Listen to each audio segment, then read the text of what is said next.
어느 시대나 어느 또 세상이나 교회나 어려움은 늘 언제나 우리에게 있는 것 같습니다. 그 어려움을 우리가 세상 사람들은 세상의 방식대로 그 어려움들을 해결해 나갈 것이고 또 우리 예수 믿는 사람들은 보다 근본적으로 그 어려움의 근원이 어디 있는지를 알기 때문에 우리가 하나님을 믿고 의지하는 가운데 우리가 소망을 두고 또 은혜를 받아 누리지 않나 생각이 됩니다. 오늘 말씀은 명절 끝날 예수님께서 오늘 말씀은 초막절이죠. 7장 1절에 보면 2절에 보면 유대의 명절인 초막절이 가까운지라. 그러니까 예수님께서 초막절에 예루살렘 성전에 올라가서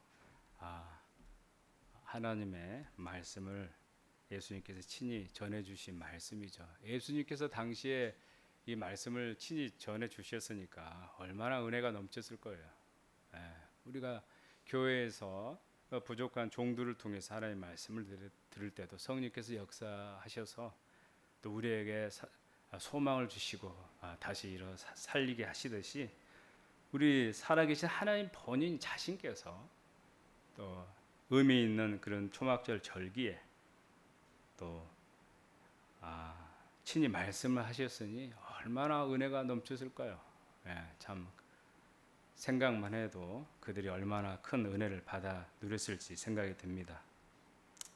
오늘 가르치는 말씀을 통해서 성경에서도 어떤 사람들은 그리스도라 얼마나 은혜가 컸으면 예수님을 잡아 죽이려고 부인하는 그러한 상황 가운데서 이 말씀을 듣고 오늘 전하신 하나님의 말씀을 듣고 그리스도라 이렇게 얘기를 했다는 거예요. 또 어떤 사람들은 어찌 그리스도가 갈릴리에서 날 수 있겠느냐 이런 쟁론이 일어난 거예요. 그러니까 이 말씀을 들었을 때 큰 은혜가 임했던 것 같아요.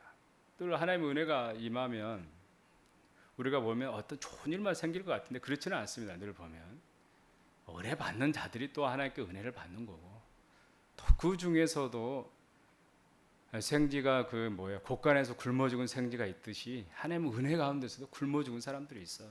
그래서 이게 문제가 생겨가지고 그게 그리스도냐 이게 그리스도가 아니면 어떤 이런 말씀을 전할 수 있고 이런 은혜를 우리에게 줄 수 있느냐 이런 쟁론이 된 상황이에요. 또 오늘 7장 1절에 보면 또 상황이 어떤 상황이냐면 그 예수께서 갈릴리에서 다니시고 유대에서 다니려 아니하시면 유대인들이 죽이려 함이라. 예수님이 은혜의 복음을 전하면 절수록 우리가 생각에는 유대인들이 예수님을 믿을 것 같은데 그렇지 않았다는 거예요. 참 이게 아이러니예요. 어떻게 예수님이 말씀을 전했는데 거기에서도 은혜를 못 받고 굶어 죽은 생지가 나올 수 있느냐? 우리가 교회에서도 마찬가지예요. 우리 힘으로 할 수 없다는 거 아닙니까? 전적인 주님의 은혜고 우리 힘으로 할 수 없다는 거 알 때 우리 목회자들도 성도들도 어때요? 기도하지 않습니까 우리가?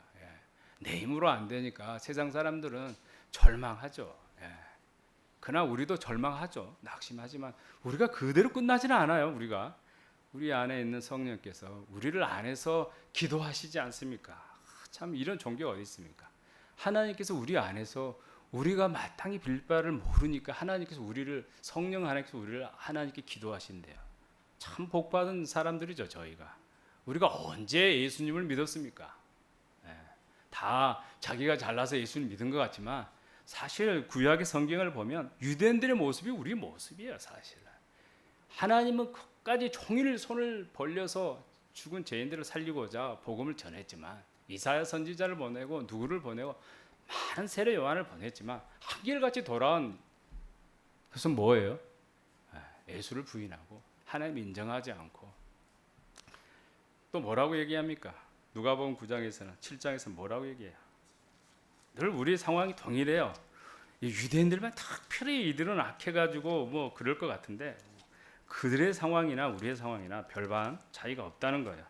제가 7장에서 예수님이 오셨을 때 하나님의 복음을 전했을 때 그들에게는 어떤 일이 있었느냐? 모든 백성과 세리들이 이미 요한의 세례를 받은지라. 세리들이 누구예요? 일본의 앞잡이라는 뜻이에요, 여러분. 참 놀랍지요. 일본의 앞잡이들이 먼저 예수를 믿었다는 거예요. 로마의 앞잡이들이 세리들입니다, 여러분.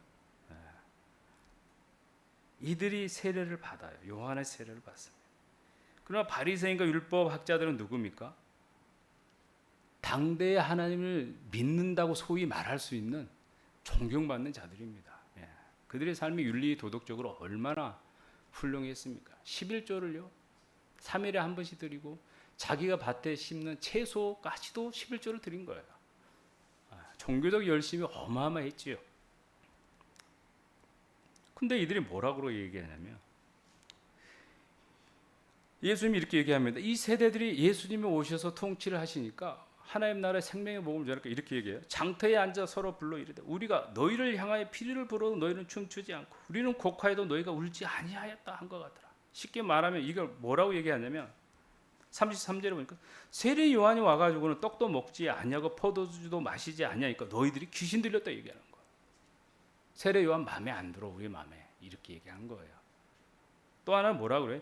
또 인자가 와서 먹고 마시며 너희 하는 말에 말해 먹기를 탐하고 포도를 즐기는 사람이요 세리와 죄인들의 친구라.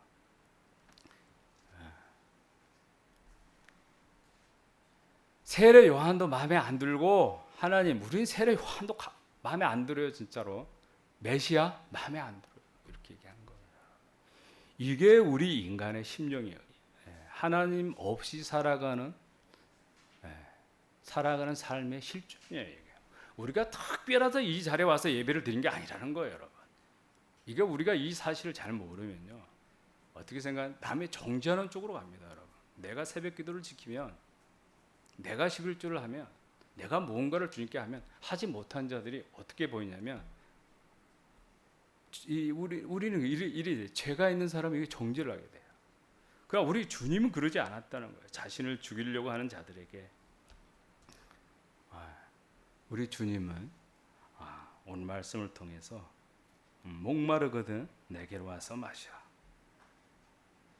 성경에서 기록된 것 같이 그 배에서 생수의 강이 흘러들어. 그리고 그 생수의 강이 다르게 말하면 생수의 강을 또 오해하니까 믿는 자들이 받을 성령이라 얘기하시고, 주님이 이 말씀을 하신 것은 이런 배경 속에서 하신 거예요. 그리고 주님이 떠날 때가 되어서 내가 떠나면 너희가 찾아도 나를 찾지 못할 것이다. 그리고 나 있는 곳에 오지도 못하리라. 이런 분위기 상황 속에서, 이런 불신의 이런 분위기 상황 속에서 우리 주님은요, 사랑을 가지고 이 말씀을 얼마나 이 죄로 인한 불쌍한 자기 백성들, 자기의 친히 창조하시고 수천 년 동안 은혜를 베풀었지만 그 은혜 다 까먹고 자기를 찾아 죽이려고 하는 하니까 예루살렘에 안 가려고 하시는 거예요. 잠시 동안. 그러면서 또 초막절 절기에 하나님께서 올라가셔서 자신이 구원할 잊어버린 양들을 찾아 나서시는 것입니다. 우리가 예수님을 찾은 게 아니에요, 여러분. 성경에 기록되어 있습니다. 여러분 가운데 성경을 읽다가 기도하다가 동굴에 가서 10일 기도하다 별의별 사람들 다 있더라고요. 그러나 한 가지 중요한 건요, 주님이 찾아오시지 않으면 그들이 그런 일을 할 수가 없어요, 여러분. 명심하셔야 돼요. 이걸 모르면요, 이게 우리의 기본 전제예요. 성경의 대전제입니다. 이게 없으면 교회 안에서요, 판단하게 돼요. 정죄하는 눈이 보여요. 저 사람은 왜 저러지? 나는 스스로 예수를 믿었는데. 아니요. 그 이전에 얘기를 하는 겁니다, 여러분. 그 이전에 우리는 예수를 믿을 만한 사람들도 아니고 하나님을 인정하고 싶지도 않고 지옥이 있어도 지옥까지 거 가면 되지. 하나님의 늘 우리를 구원하기 위해서 벌린 하나님의 팔을 무시하면서 살았던 자들입니다. 여기서 출발점이에요. 우리는 그런 은혜를 받은 자들입니다. 우리가 하나님을 잘 믿을 때 우리가 주님이 우리를 찾아오신 게 아니에요, 여러분. 로마서에 보면은 5장입니까? 우리가 죄인 됐을 때 우리가 하나님을 거부하고 대적하고 유대인들처럼 그보다 더하면 더했지. 우리가 유대인보다 더 우상을 안 섬기겠습니까? 우리가 그런 자들이었어요. 그런 자들의 입장에서 예수님이 그런 자들에게 이 말씀을 하신 거고, 오늘 저희가 이 말씀을 듣는 것은, 우리가 오늘 이 자리에 예배 나오는 것은 우리가 믿음이 특별해서 그런 게 아니고 우리 안에 성령께서 우리의 믿음을 붙들어 주시고, 그래서 우리가 여기 나왔다는 거야. 우리는 그런 자들이에요. 이 전제가 흔들리면요, 기독교는요 바리새인처럼 돼요. 그게 나의 모습이었습니다. 여러분. 이 전제를 늘 여러분 어디서 초심을 잃지 말자 했더니 여기가 전제예요. 기독교. 우리는 다 우리 자신의 영광과 성공을 위해서 살아가는 자들이었고, 죄는 없고, 하나님 없이 산다는 게 죄라는 것에 대해서 우리는 근본적으로 싫어하는 사람들이고, 지옥 그건 하나님의 만들어 그들의 논리고 기독교의 논리고 그런 건 없어. 그런 상황에 있다가 우리가 예수님의 부르심을 받고, 그 부르심도 근거도 우리가 믿었다고 생각했는데 성경에 보니까 창세전에 우리를 예배하셨대요. 우리가 이 말씀 앞에 무슨 말을 할 수 있습니까? 창세전에 우리 하나님께서 우리를 예배하셨대요. 애정하셨대. 택하기로. 야곱이 태어나기도 전에 태 속에서 선을 행하기도 전에 우리를 택하셨대요. 어떡할 거예요 이거를? 우리는 창세전이라는 얘기를 들으면 어떤 생각이 듭니까? 우리 생각은 멈춰요. 시간과 공간이 없는 시간을 우리는 생각할 수 없습니다. 여러분. 우리 어머니가 없이 나를 생각할 수 없잖아요. 여러분. 우리 어머니 태가 없는데 내가 어떻게 태어나겠어요. 여러분.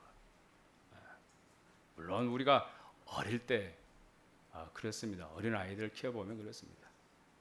뭐 엄마 없이 지가 태어난 것 같고 아빠의 도움 없이 지가 잘나서 뭐가 된 것 같이 이렇게 행동하지 않습니까? 우리가 다 그런 자들이에요. 그러나 우리가 딸들은 좀 더 철이 빨리 드는 것 같아요. 안 드는 사람도 있는 것 같아요. 결혼해서 애를 키워보고 엄마의 고통을 알고 엄마를 찾는 사람들이 많이 있습니다. 애해에서 이렇게 이병을 같은 사람도 찾아오는 것 같아요. 그 고통을 알고 어머니의 사랑이 뭔지를 알고 어머니가 어떤 형편에서 자기를 버렸는지 아니면 어떤 형편인지 알고 싶어서 찾아오는 사람도 많이 있어요. 우리는 이 출발점을 떠나면 안 돼요. 기독교는 이 출발점이 떠나면요, 기독교는요 신앙을 알면 알수록, 뭔가 알면 알수록, 배우면 배울수록, 성경 공부를 하면 할수록 다른 사람을 정죄하는 식으로 써먹습니다. 왜? 우리가 부패하기 때문에 그래요. 우리가 특별히 하나님께 사랑을 받아서 예배 자리에 나온 게 아니고 하나님께서 우리를 붙들어 주셨구나, 이리 생각하신 게 맞습니다. 이게 성경이고요. 이 기본 전제가 흔들리면 우리는 신앙생활에서 큰 걸 놓쳐요. 이런 관점에서 오늘 하나님이 말씀하시는 거예요. 자신을 부인하고 잡아 죽이려고 하는 자들. 예수님은 십자가 예루살렘을 끊임없이 왔다 갔다 해요. 절기 때마다 어릴 때부터 왔다 갔다. 왜 왔다 갔다 할까요? 자기 죽을 자를 보는 거예요, 여러분. 자기 죽을 곳을 위해서 가는 겁니다, 여러분. 우리는 그 심정을 아셔야 돼요, 예수님. 왜 예수님이 예루살렘에 올라갔다 내려갔다 하시는가? 자기 죽을 곳을 알기 때문에 저 자리에서, 저 성전에서 내가 어린 양의, 실제 어린 양이 가리켰던 그 그림자를 실제로 오셔서 자기가 저 자리에 죽어야 되기 때문에, 그래야 저 영혼들이 살아나기 때문에, 그래야 저의 완악한 마음을 제거하고 예수를 믿게 할 수 있기 때문에, 그래서 저들 영원한 생명의 세계로 들어갈 수 있기 때문에 주님은 예루살렘 성전을 끊임없이 가십니다. 이런 마음 가운데 우리 주님이 오늘 성경 여기 보면 하나님은 사랑이시라. 사랑에서 여러분, 하나님은 사랑이라고 얘기하셨어요. 그 하나님의 사랑 때문에 우리가 여러분 이 자리에 있는 거 아닙니까? 율법이 무서워서, 지옥 가기 무서워서 여러분 여기 자리에 있는 건 아니잖아요. 내 아버지가 하나님이셨고 내가 하나님을 떠나서 이렇게 비참하게 살 수밖에 없었구나. 왜 이 세상에 이 정부가 이렇게 마음에 안 들어? 정부 비난하는 사람도 많이 있더라고요, 여러분. 정부 너무 비난하지만 그들도 불쌍하지 않습니까? 불쌍하잖아요. 다 죄인들인데, 예수님이 오셨는데 세례 요한을 보내니까, 야, 내가 왜 피를 부는데 저들은 춤 안 춰? 세례 요한은 금식하니까 쟤들 미쳤다 그러고, 예수님은 또 죄인들과 같지 않게 저들과, 예수님도 세례 요한도 마음에 안 든다는데 아니 이 세상 정부가 마음에 들 게 뭡니까 여러분? 솔직히 말해서 저 그렇다고 정부 애천남자 아니에요. 우리나라 사람들이 너무 정치에 관심을 많이 있는 것 같아. 소망을 기독교 하나님께 소망을 안 두는 것 같아. 그걸 좀 내가 많이 느꼈어요. 예, 저는 캐나다에서 한 6년 있다 왔습니다. 제가 느낀 게 그랬어요. 정치에 너무 관심이 많아요. 마치 정치가 어떻게 바뀌면 자기가 원하는 사람이 대통령이 되면 이 세상이 바뀔 것 같아요. 안 바뀝니다, 여러분. 인류 역사 지금 얼마나 많이 됐지 모르지만 어떠한 나라도 어떠한 정부도 바뀐 적이 없어요, 여러분. 명심하세요. 정치, 예, 우리 관심 가져야 될 분야입니다. 그러나 너무 거기에 갇지 마세요, 여러분. 예수님도 인간의 타락한 인간의 마음에 안 드는데 무슨 이 다른 어떤 정보가 온들 우리의 마음을 흡족하게 할 수 있겠어요? 예. 어떤 정부가 세워지든지 하나님께서 허락하신 거예요. 예. 그걸 받아들이시고 또 거기에 너무 미련을 갖지 마세요. 예. 우리는요 하나님께 소망을 두고 사는 자들이에요. 코로나 바이러스든 어떤 상황 가운데 이것도 하나님 허락하신 거예요. 예, 괜찮습니다. 하나님은 허락하셨고 우리가 시험 받을 때는 또 시험을 이겨낼 곳을 이미 만드셨어요. 우리 주님께서 오늘 말씀을 통해서 어떤 말씀을 하신지 한번 들어보겠습니다. 예, 명절은 우리도 우리 추석의 명절을 지내죠. 예, 옛날에 생각해 전 이스라엘 백성이 명절 때 이런 절기 때 걸어서 가잖아요. 뭐 말이 있습니까? 뭐 달구지 타는 사람도 있겠지만 걸어서 보면은요 길이 끝이 없이 이어질 거예요. 예루살렘을 향해서 걸어가면 얼마나 예루살렘이 제일 높은 곳이 아닙니까? 중심에 있어서. 그래서 갈릴리, 남 유대에서부터 뭐 이제 좌우 동서남에서 오면 그 줄이 끝이 보이지 않을 거예요. 그 소망을 가운데 오는 거예요. 예루살렘 성전에. 그 성전을 하나님께 소망을 두고 그 예루살렘 성전에서 베풀어진 그 은혜를 누리고 내가 가지고 있던 문제 이 난관은 주님이 해결해 주시면 안 된다. 나에겐 소망이 없어. 내 옆집에 있는 사람도 안 돼. 내 부모도 안 돼. 이거는 하나님께 가지고 가야 된다. 그 기도의 응답을 다 문제를 가지고 하나님께 나아가는 겁니다. 우리 주님이 그들을 불쌍히 여기시는 거예요. 여러분이 오늘 어떤 마음을 가지고 나오셨든 여러분의 어떤 문제들이 있을 거예요. 문제가 없어서 하나님께 감사하는 마음이 올 수도 있고 그 문제를 하나님 다 해하신다는 거예요. 아신다는 거예요. 기도하시기 전에 여러분이 교회에 나오시기 전에 여러분의 형편을 다 아시는 주님께서 여러분의 문제를 어떻게 해결하신 보세요. 그 많은 사람들이 미스라엘 천국에서 모입니다. 경기도만한 땅에 뭐 사람들이 끝이 없는 그 길이 장관이 아닐 거예요. 우리 주님은 그걸 다 보셨을 거 아니에요. 저들이 왜 예루살렘 성전에 나오는지를 아실 거 아니에요. 우리 주님이 하나님이신데 우리 성부 하나님 모르실까요? 성령 하나님 모르실까요? 다 아신다는 거예요. 그걸 보고 저들에게 정말 있어야 될 은혜가 뭔지 우리는 눈에 보이는 어떤 문제가 해결되면 될 것 같은데 우리 주님은 그 문제에 해결되면 아닌데 다른 거예요.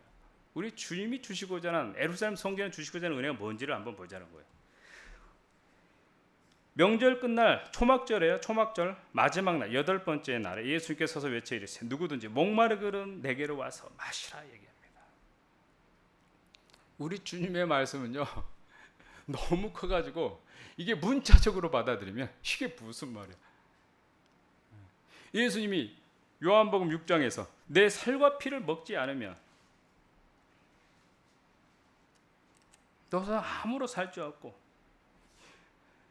나는 하늘에서 내려온 살아있는 떡이니 사람이 이 떡을 먹으면 영생하리니 내가 줄 떡은 곧 세상의 생명을 위한 내 살이라.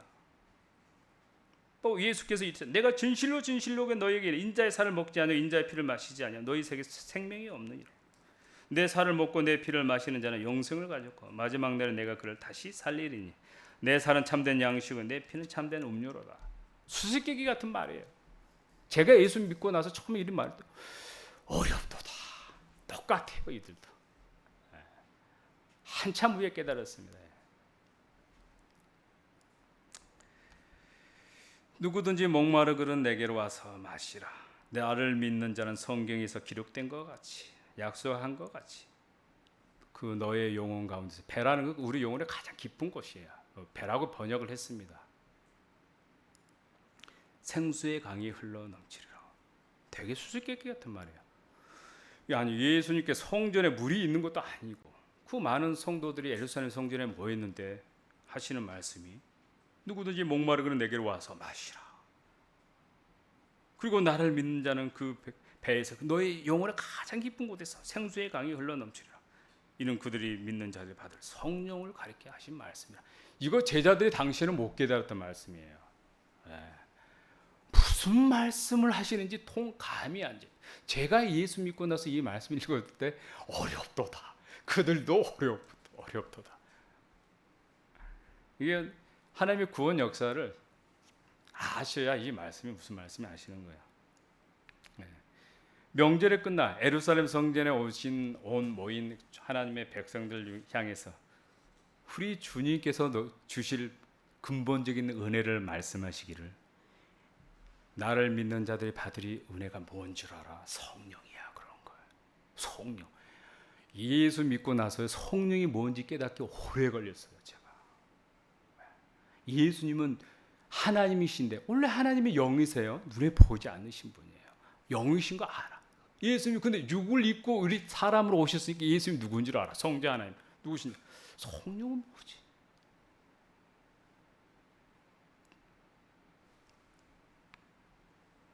근데 우리 주님은 믿는 자들이 받을 복이, 정말 너희들이 받을 복이 뭔지 알아? 예루살렘에 하나님께서 너희의 3번씩 절기에 올라가 오신 이유가 뭔지 아니? 정말 하나님께서 너희에게 주실 은혜가 뭔 줄 알아? 너희가 무엇 때문에 이렇게 어렵고 힘든 고난 가운데 살아가는 줄 알아? 너희들을 힘들게 하기 위해서 하나님이 너희를 예루살렘 성전에 부르셨다고? 아니라는 거예요. 뭘 주시기 위해서요? 성령이에요, 여러분. 성령.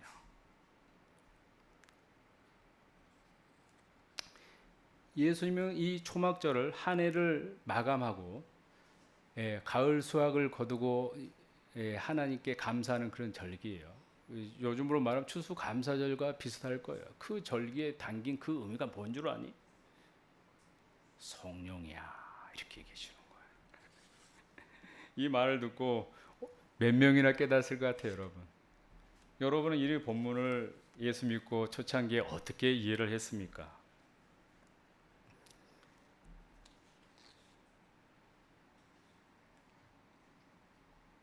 다윗은 시편에서 이렇게 얘기합니다. 하나님이여 주는 나의 하나님이시라. 내가 간절히 주를 찾습니다. 물이 없어 마르고 황폐한 땅에서 내 영혼이 주를 갈망하나이다. 내 육체가 주를 바라나이다. 내가 주의 권능과 영광을 보기 위해서 이와 같이 송소에서, 샘 옆에서 아니고, 물이 없고 마르고 황폐하면 사막이에요. 그럼 샘 옆에서 기다려야 될 거 아니에요? 어떻게 물이 뭔가를 줄 수 있는 그런 곳에서, 사막에서 기다리지 않고 어디서 기다려요? 송소에서 기다려요. 이걸 문자적으로 이해하면요, 물이 없어서 하나님께 다윗이 하나님께 물 달라고 기도했구나, 이렇게 이해해요. 그런 게 아니야. 성소는 어떤 곳입니까? 예루살렘 성전은 어떤 곳이에요?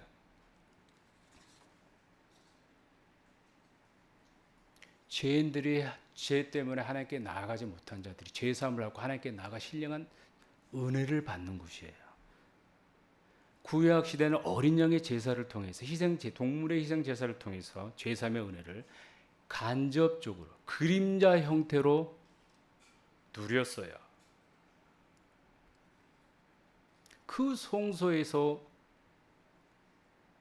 다윗이 기도한 기도는 뭐예요?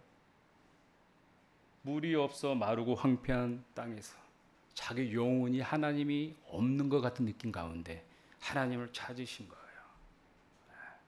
그걸 아셔야 돼요. 성경은 시편뿐만 아니라 성경이 비유로 시처럼 쓰였어요. 실질적으로 히브리어가 시처럼 쓰였어요. 역사서 빼고는 시의 형태로 쓰였습니다. 시라는 게 뭐예요?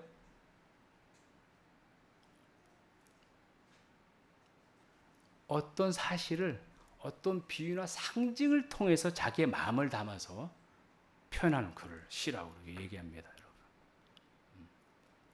아, 이것은 소리 없는 나우서. 시잖아요, 이런 시들이. 저 구름에 내 누이에게 편지를 보내줬으면 좋겠다. 구름을 보면서 얘기하기다. 시란 말이에요. 성경도 그런 형태로 쓰였습니다, 여러분. 다윗이 정말 물이 없어 마르고 황폐한 땅을 비유적으로 얘기한 거예요. 자신의 영혼을 얘기하는 거예요. 여러분, 하나님이 없으면 어떤 마음이 드세요? 마음이 평안합니까? 오늘 우리가 시편 찬송가 182편을 읽었는데 어떤 마음이 들어요? 내 마음속에 참된 평화가 있나요? 우리 안에 어떤 일이 생겨서 내 마음에 요동이 칠 때가 있습니다, 여러분. 네. 너무 큰 내가 생각지도 못한 고난이 닥쳐가지고 내가 감당이 할 수 없어서 거센 풍랑이 내 안에 요동치는 같은 경험이 있었다. 내 마음의 슬픔 때문에 성도들의 슬픔이 크더라고요. 제가 자녀를 잊은 그 성도들의 아픔, 남편을 잊은 아픔들이 너무 크다. 돌아가신 지 15년이 지나도 17년, 20년이 안 잊어진대.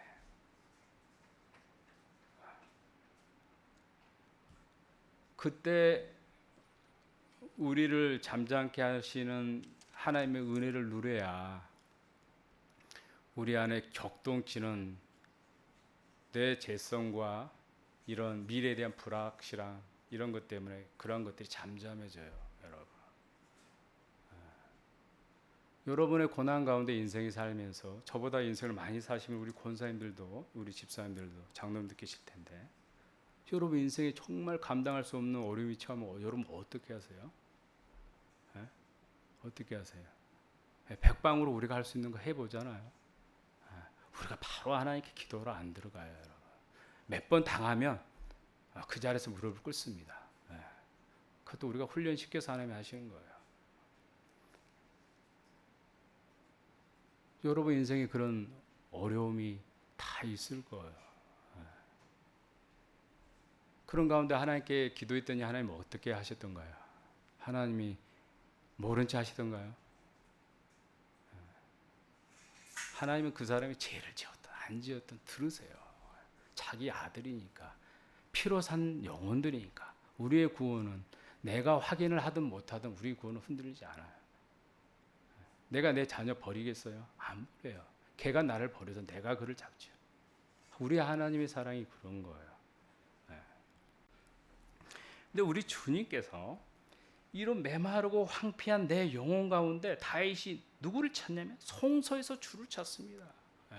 이게 성소, 이게 믿음을 가진 성도들을 하나님께서 연단해서 어디로 인도해 가시냐면 이 자리로 데리고 와요.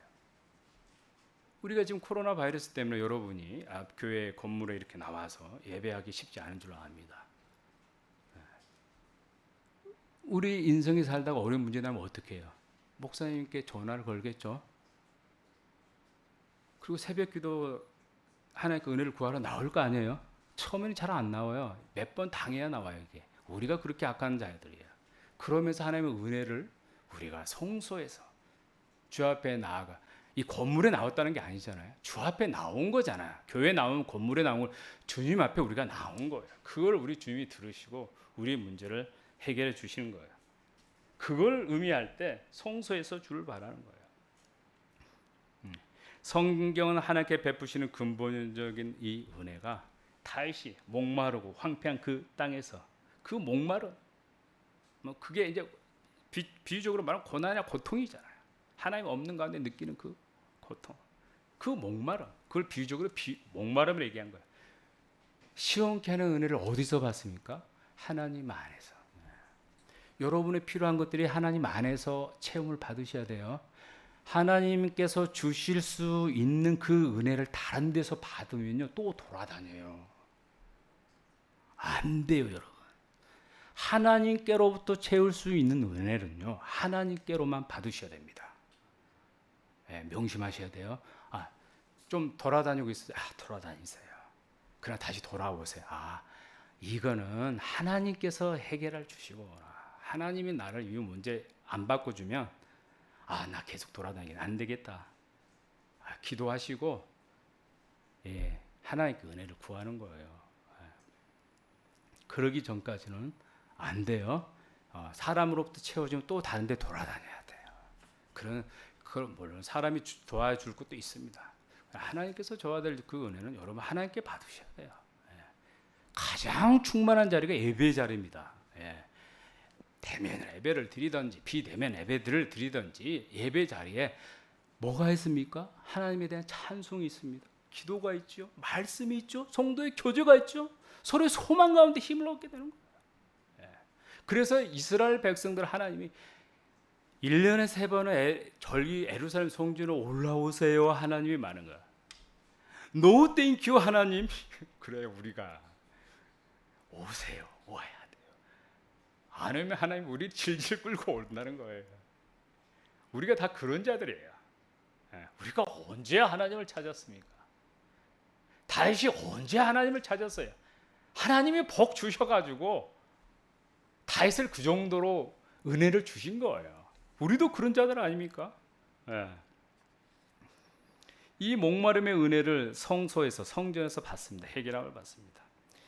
이사야 선지자도 내가 목마른 자에게 물을 주며 마른 땅에 시내가 흐르게 하며 다시 설명하여 말하기를 나의 영을 내 자손에게 나의 복을 부어 주리르니 그들이 풀 가운데 솟아나기를 시냇가에 버들같이 하게 하리라. 마른 땅같이 바싹 말라 죽은 이스라엘 백성들에게 하나님의 성령을 부어줘 이런 축복을 부어줘 그들이 풀 가운데 솟아나게 시냇가에 버들같이 할 것이며 풍성한 생명으로 그들 가운데 역사에 죽은 자들을 너희들을 살리게 하실 것이라. 이미 이사야 선지자가 700년 전에 예언을 해놨어요.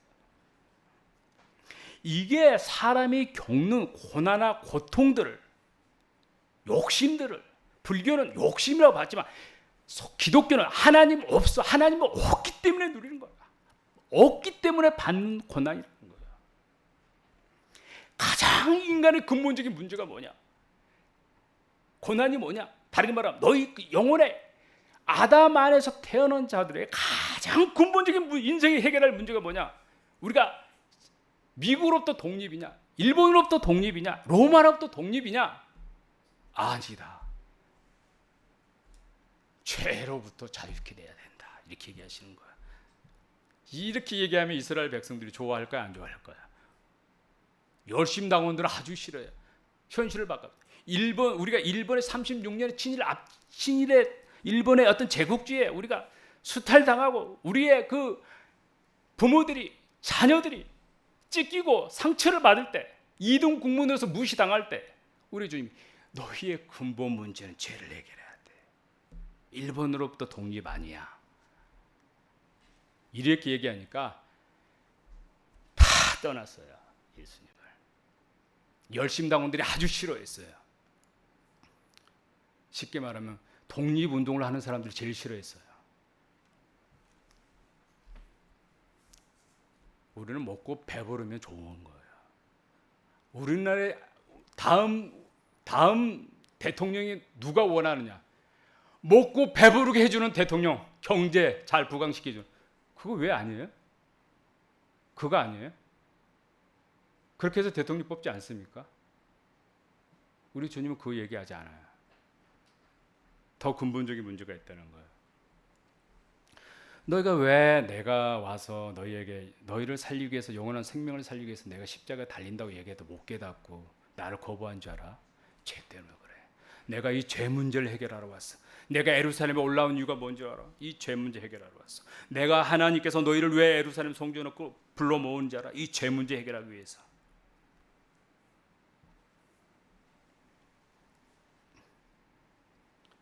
이 죄 문제를 해결하시는데 뭐가 동원이 되냐면 성령 하나님께서 오셔야 돼요. 또 예수님도 오셔야 되고 성령도 오셔야 돼요.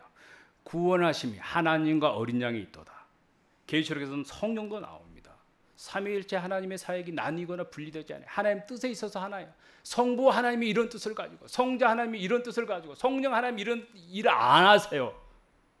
뜻에 있어서 하나예요, 여러분. 성령이 오시면 무슨 일을 하시는지 아세요?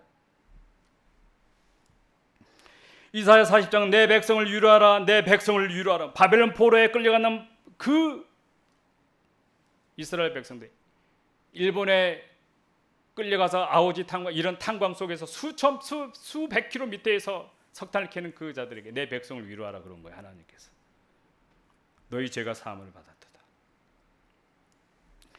이스라엘 백성들이 바벨론 포로에 끌려가서 그들의 핍박을 받았기 때문에 죄 사함을 받을까요? 못 받습니다, 여러분. 죄는요 하나님이 해결하셔야 돼. 이건 아셔야 돼요. 우리가 고난을 받는다 해서 우리가 죄 문제가 해결이 되지 않아요, 여러분. 이사야 53장에서 뭐라고 합니까? 이사야 53장에서 한번 봅시다. 이사야 53장 한번 찾아봅시다. 이 시간에 주님께서 왜 이사야 53장이 나오고 우리가 전한 것을 누가 믿었느냐? 1절 53장 1절 구약성경 1033쪽입니다. 나 여호와의 팔이 누구에게 닿더냐? 하나님의 택할 백성들의 끈이 없이 팔을 벌렸지만 무시했다는 거예요. 그는 실로 우리의 질고를 지고 우리의 슬픔을 당할 것 우리의 생각하기를 그는 징벌마다 하나님께 맞으며 고난을 당하여 그의 찔림은 우리의 허물 때문에 그의 상함은 우리의 죄악 때문에 그의 징계를 받는 우리는 평안을 누리고 우리는 다 양 같아서 그를 행하여 제각길로 갔거나 여호와께서는 우리의 모든 죄악을 예수 그리스도께 담당시키셨도다. 내 백성을 위로하라. 위로할 이유는요 죄가 제거함을 받았는데 이사야 53장이 들어와야 죄의 사함을 받습니다, 여러분. 그리고 나서 이사야 55장에서 이렇게 오라 너희 모든 목마른 자들아 물러나오라. 돈 없는 자들도 오라. 너희는 와서 사 먹되 돈 없이 값 없이 와서 포도주와 젖을 사라. 무슨 말이에요? 예수님이 이사야 53장의 메시아의 십자가의 구속 사역을 완성시키신 다음에 목마른 자들아 나와서 물을 마시라고 그래요. 그러면서 오늘 성경에서는 그 물을 너희 영혼에서 흘러 넘치는 그 물이 생수의 그 강물이 너희가 받을 성령이라고 가르치고 있는 것입니다. 물은 뭡니까 그러면? 우리가 목마르면 뭐예요? 왜 예수님이 우리에게 목마르거든 나오라 하신 거예요? 그것도 왜 성전이라 나오고 하신 거예요? 그리고 왜 너희가 받을 물이 성령이라 얘기하신지. 예루살렘 성전에서 그럼 무슨 일이 있기 때문에 하나님의 예루살렘 성전에 자기의 백성들을 불러 모시고 예수님 자신도 예루살렘 성전을 그렇게 공생애 동안 3번 4번 올라갔다 내려갔다 하실까요? 예루살렘 성전에서 제3의 은혜가 흘러 넘치기 때문에 그 강물이 그 제3의 은혜가 성령을 통해서 여러분 각자 그 심령 가운데 완악하고 패역한 그 굳은 마음에 하나하나 흘려가서 여러분의 제3의 용서를 주시고 여러분을 하나하나 하나님의 원래 창조하셨던 그 목적대로 우리를 만들어 가시는 거예요. 그래서 예루살렘 성전으로 여러분을 불러 모으는 거예요. 그래서 여러분을 예배의 자리로 하나님 끊임없이 불러 나오는 겁니다. 교회 와서 이 은혜를 받아 누리셔야 돼요. 교회 와서 다른 거에 눈 뜨고 귀에 기동령 하시면 안 돼요, 여러분. 네, 그것도 하셔야 돼요. 그러나 주의 강단에서 흘러 넘치는 주의 하나님의 이 은혜를 성령을 통해서 여러분이 받아 누리고 가지 않는다 그러면 여러분은 하나님께 받아 누릴 것을 못 받으면 어디서 돌아다닌다고요? 세상 속에서 돌아다녀요. 그건 썩은 물이에요. 안 돼요, 여러분. 주님만이 주실 수 있어요. 그래서 예수님께서 여러분을 성전으로 불러 모으시는 거고 여러분의 배에서 여러분의 영혼의 가장 깊은 곳에서 흘려보낼 그 은혜가 뭔 줄 알아? 그 강물이 성령이라는 거예요. 마태복음 5장에 심령이 가난한 자는 복이 천국이 그들, 애통하는 자는 복이 내 그들이 이루어, 온유한 자는 복이 내 그들이 땅을 이루어, 의에 줄이고 목마른 자는 복이 내 그들이 배부를 것이. 다 무슨 말이에요? 우리가 언제 의에 줄이고 목마른 적이 있습니까? 우리는 돈이 없어서 돈을 좀 많이 벌었으면 좋겠고 건강하지 않은 사람 건강을 좀 해서 우리 자녀가 좀 잘 돼가지고 속썩이지 않고 잘 지 먹이를 잘 살았으면 좋겠고 이런 것에 목마른 사람들이에요 우리는. 네. 그러나 어느 순간 우리 예수를 믿고 나니까 내가 거짓되고 심히 패역한 내 모습을 봅니다.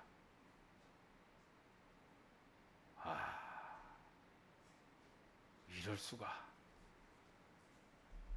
11조를 드리면서 하나님께 복을 주시겠지. 거래하는 식으로 하나님께 드릴 때가 있어요. 우리가 아니 이럴 수가. 예배 때도 내가 가진 무엇을 성공을 자랑하기 위해서 나오는 사람들도 있어요. 예배 자리에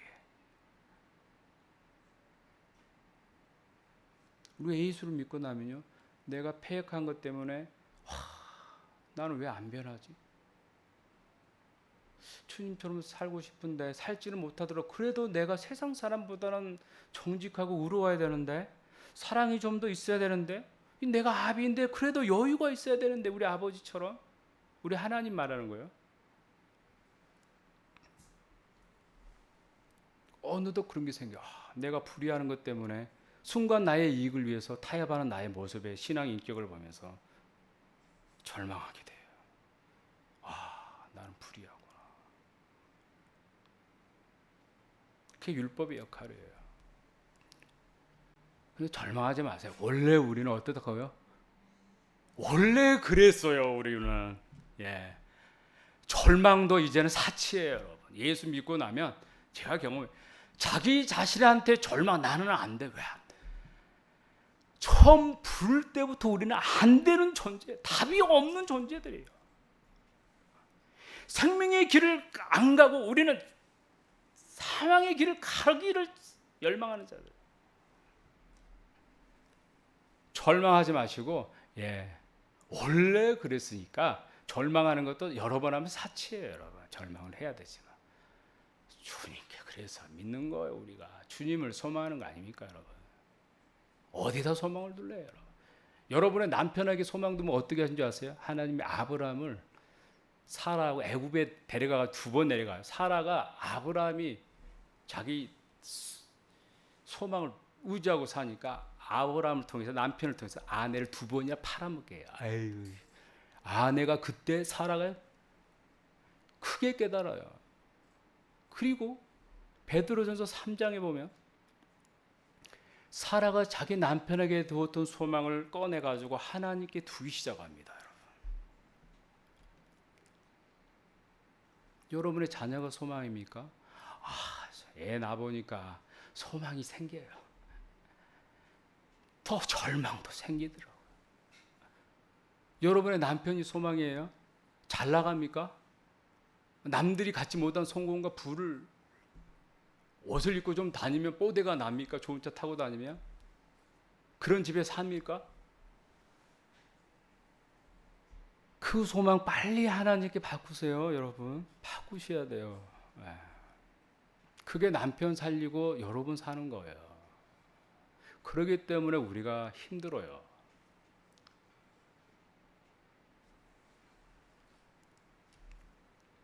여러분 신앙적인 경건함, 그런 것이 여러분의 소망이 됩니까? 나는 줄예배 빠지지 않고, 나는 11조 드리고, 나는 일부 예배 드리고, 2배 예배도 드리고, 나는 교회에서 섬기고. 자기 의사치 마세요, 여러분.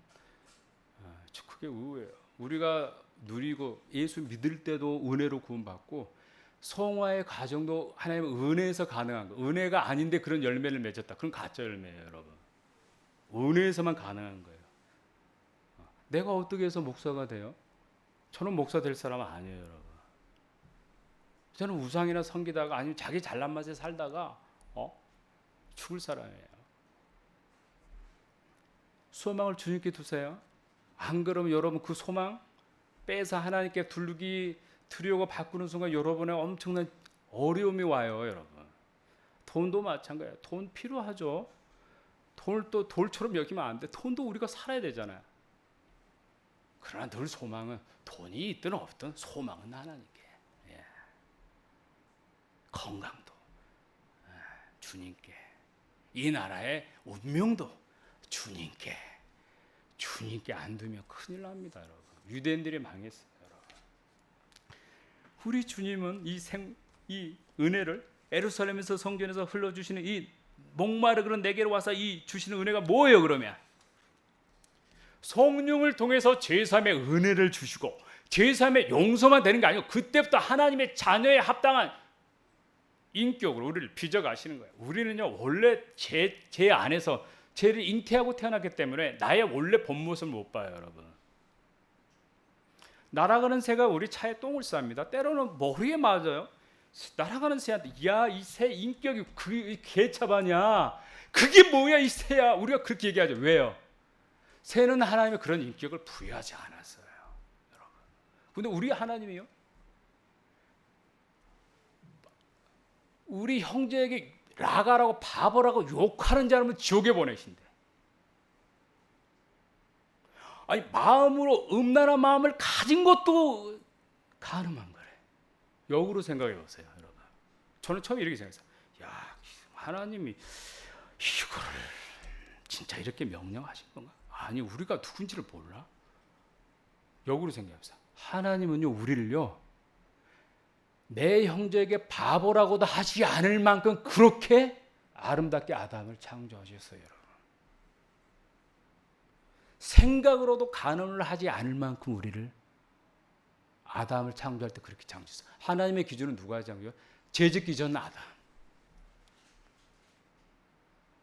그게 기준이에요, 여러분. 타락한 이 세상에 누구보다 타락한 사람끼리 키재기 하는 게 아니고 원래 인간을 창조하셨던 그분, 창조하신 분은 알 거 아니에요. 내 남편이 타락하기 전에 어떤 모습을 알잖아요, 우리가. 우리 하나님은 나를 창조하실 때 어떤 인격으로 만들으셨는지 아세요. 그게 기준이에요, 하나님은. 와.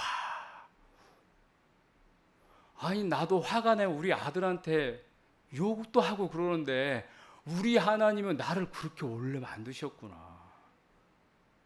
새한테는 길 가다 똥 싸는 거 말도 하지 않는데 나는 욕하는 거 하나 가지고도 지옥 갈 만큼 화를 내셔. 와, 우리 하나님 그렇게 만드셨어요. 다르게 말하면 우리가 주의 재림하실 때 우리의 영혼도 이 부패한 성품을 완전히 변화시켜서 우리를 바꾸실 건데 우리의 인격이 어떻게 된다고요? 소망이 됩니까? 저는 소망이 돼요. 저는 절망했거든요. 안 되구나. 주님이 은혜 주셔야 내가 변하고 주님 오셔야 내가 완성되네. 야, 예수 믿자마자 내 인생 완성됐다. 제가 그걸 깨달았어요. 은혜로 어떻게 깨달았겠습니까? 저 같은 사람이. 은혜로 그게 깨달아지더라니까요. 그게 우리의 소망이에요. 얼마나 하나님은 우리를 아름다운 인격으로 고상한 인격으로 창조하셨는지를 보라는 거예요. 그걸 역으로 통해서.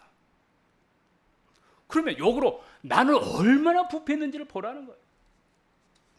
하나님은 주의 성령을 예루살렘 성전에서 예수님께서 친히 십자가에 죽으시고 그 제3의 용서가 성령을 통해서 우리 한 사람 한 사람의 제3의 용서뿐만 아니고 우리가 원래 창조됐던 아담보다 아니 더 온전한 인격으로 우리를 빚어 가지겠다는 거예요.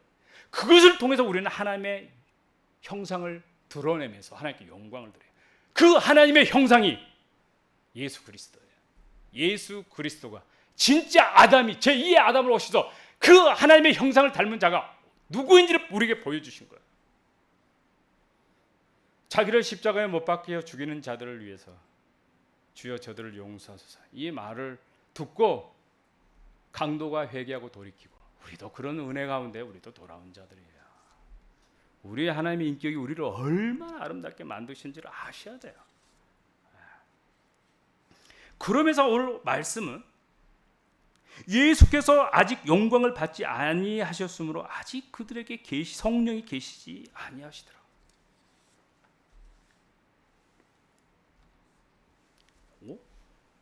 무슨 말이에요? 구약 시대는 성령이 없었던가? 성령의 은혜나 역사가 없었다는 뜻이야? 이상한데. 그러면 다윗이나 이사야 선지자들이나 세례 요한이나 예수님의 12 제자들이 다 성령으로 거듭났고 이미 은혜를 받았거든요. 구약의 백성들은 뭐 율법으로 구원을 얻었다 이렇게 생각해요? 그런 거 아니에요, 여러분. 거듭나는 건요 성령이에요. 구약이나 신약이나 성령이에요. 구약에는 그러면 어떻게 성령께서 거듭나게 했느냐? 오실 예수 그리스도의 십자가의 제사를 어린 양으로 오직 실체가 오시기 전에 그림자 형태로 제사를 드렸습니다. 세속죄일에. 그 제3의 은혜를 성령께서 부어주셨어요. 구약의 백성들에게도 다윗에게도 구약의 백성들에게도. 거듭나는 역사는요, 하나님을 믿는 것은요, 성령의 역사 없이 구약이나 신약이나 똑같아요, 여러분. 하나님의 구원의 역사는 우리는 시간 속에서 살지만 하나님은 동일해요. 시간이 없어요. 우리는 시간이 없이 생각을 할 수 없어요. 공간이 없이 내가 존재할 수 없잖아.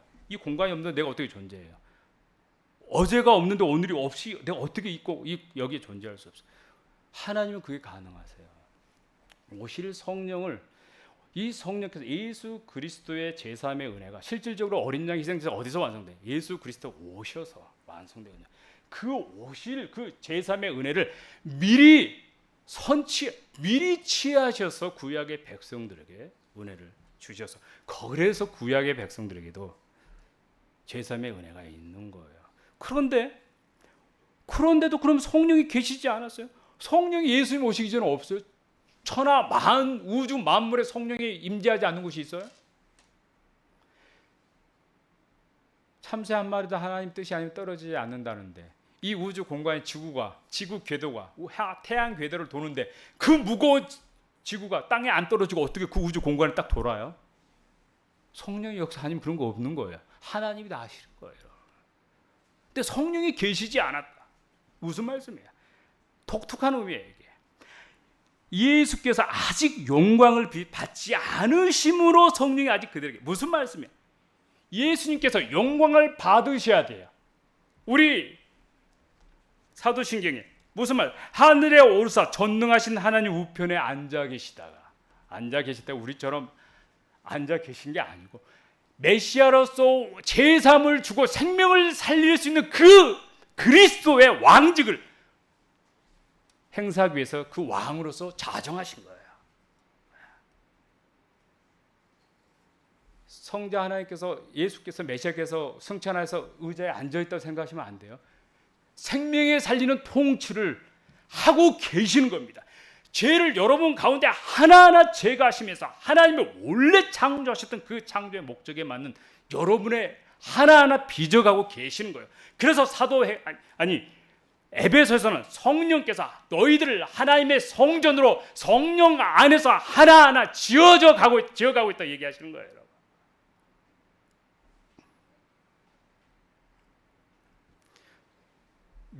성자 하나님께서 사람의 형태를 입고 마리아 태에서 태어나서 사람의 몸을 입으시고 인성을 취하시고 십자가에 달려 죽으시지 않으면 우리에게 죄사함은 없어요. 그게 하나님의 방식이에요.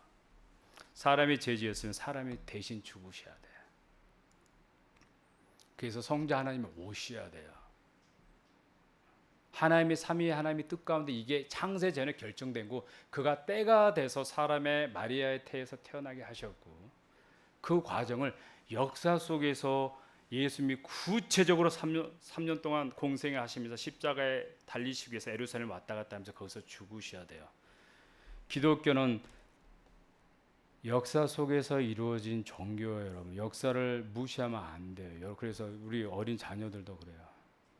너희 부모를 무시하지 마. 네가 아무리 잘났어도 너희 부모가 없으면, 너희 어머니가 없으면 너는 이 세상에 존재하지 않아. 그 역사의 섭리를 인정해. 다르게 말할게요. 지금의 이 정부도 독재 정치를 다 거쳐서 이만큼이나 오셨어요. 이거 없이 오면 안 돼요. 그게 하나님의 섭리예요. 참새 한 마리도 땅에 하나님 뜻이 아니면 안 떨어져요, 여러분. 그걸 믿는 종교예요. 어떻게 해요? 믿음으로. 이성으로요? No. 믿음도 하나님의 말씀을, 계시를 받아들이는 하나의 수단입니다. 세상 사람도 그걸 몰라하는 거예요. 인생이, 이 역사의 주인이, 주체가, 결정하는 자가 인간이라는 거. 하나님은 하늘의 문을 열어서 요한에게 로마가 핍박할 때 이 역사에 결정하는 게 하나님의 보좌에서 결정된다는 사실을 알고 하나님께 영광을 돌릴 수 있는 거예요, 여러분. 여러분의 인생이 여러분의 흙수저든 금수저 같은 얘기를 이상하게 하지만 그런 것에 적용이 안 받는 사람들이 있어요. 여러분이에요. 아셔야 돼요.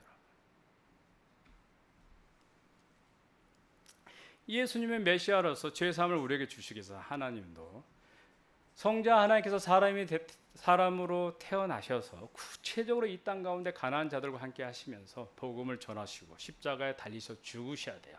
그리고 그 메시아의 영광으로 하나님 우편에 승천하셔 하나님의 메시아의 왕직을 수행하시면서 가장 먼저 행하시는 일이 오순절에 성령을 보내십니다. 누구의 이름으로? 하나님의 이름으로, 예수 그리스도의 이름으로 성령의 오심, 하나님과 성부 하나님과 성자 하나님의 뜻과 상관없이 오셔서 행하시는 것이 아니고 성부 하나님의 뜻과 성자 하나님의 십자가의 사역을 구체적으로 제3의 은혜를 여러분을 통해서 전 세계로 흘러가기를 원하십니다. 그리고 선지자들은, 그래서 수많은 사역자들은 전 세계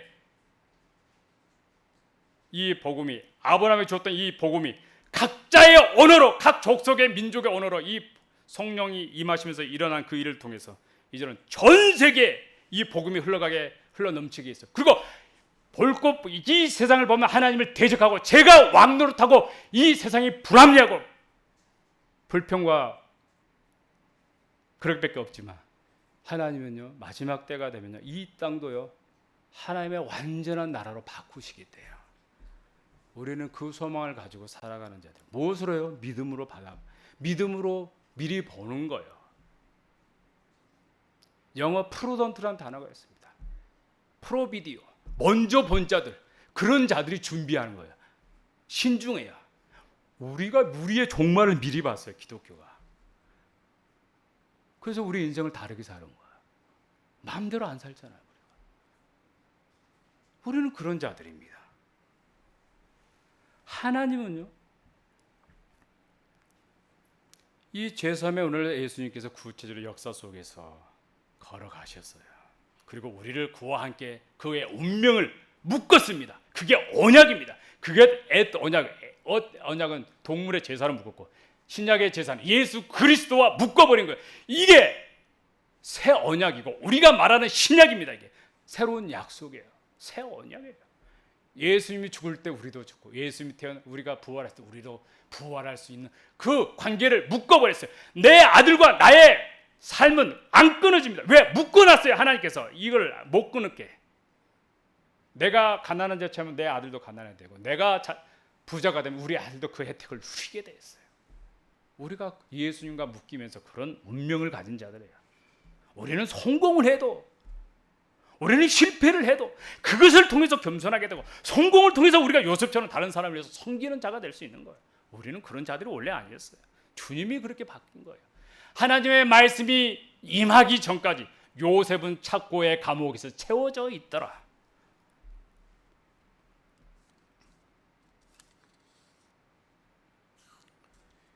우리가 사도신경에서 고백하는 하늘에 오르사 전능하신 하나님 우편에 앉으사 계시다가 메시아라에서 제3을 줄 수 있는 생명의 통치를 죽은 자들을 살려내는 마치 마른 땅에 사막 같은 그런 땅에 풀이 다 죽고 말라 비틀어진 그런 사막에 비를 내려서 그들의 죽은 생명들을 살려내듯이 마른 뼈처럼 우리가 말라 비틀어진 소망 없이 절망 가운데 살아가는 인류에게 희망이 없어 보이는 그들에게 성령을 보내셔 제3의 은혜를 누려서 그들의 인격들을 하나하나 성령께서 고주하면서 우리를 하나하나 하나님의 형상으로 빚어 가신다는 거야.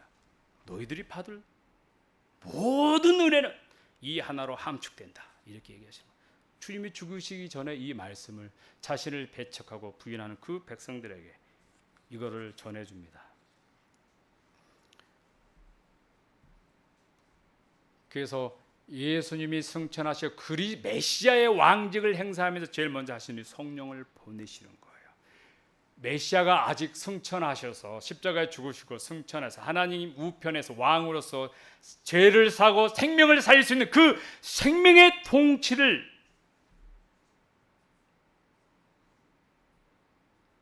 하실 때 제일 먼저 성령을 보내서 죄를 사하고 생명의 통치를 하시는 거예요. 그래서 아직 그런 의미에서 성령이 오시지 않았다.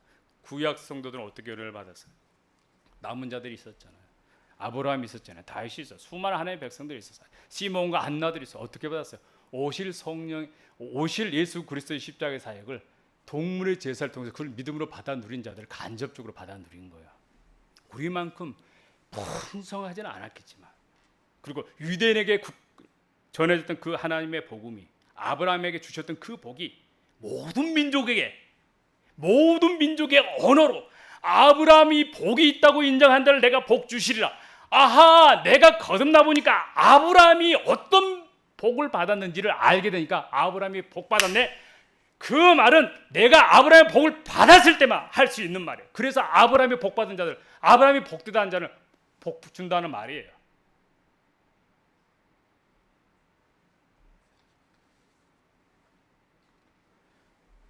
메시아께서, 예수님께서 성자 하나님이시지만 사람을 오셔서 메시아로서 사람을 살리기 위해서는, 죄를 용서하시기 위해서 이 땅 가운데 오셔서 구체적으로 사람의 형태로 사시면서 십자가 죽으셔야 돼요. 그리고 그 메시아가 철저히 하나님께 순종하시면서 의를 획도하시고 성천하셔서 하나님의 메시아 왕직을 받습니다.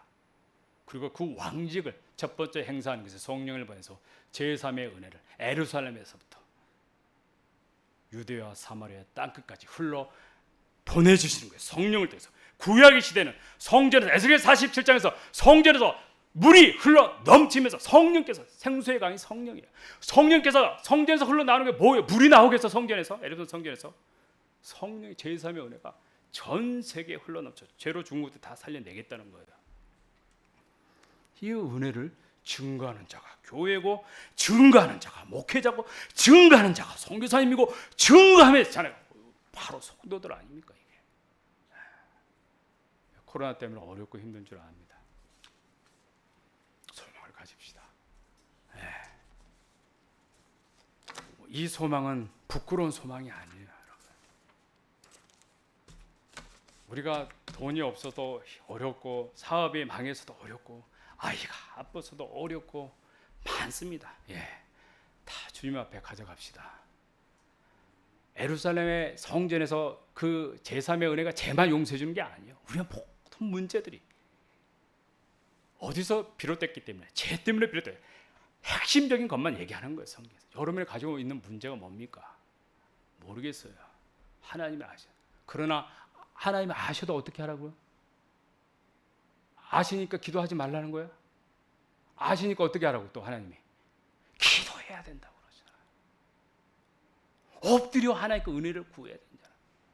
자신에게 절망되면 하나님을 바라보세요. 반대로 고개를 들어라. 너희 하나님이 죽어 있느냐? 너희 사업이 망했다고 해서 네가 죽어야 되냐? 절망이야.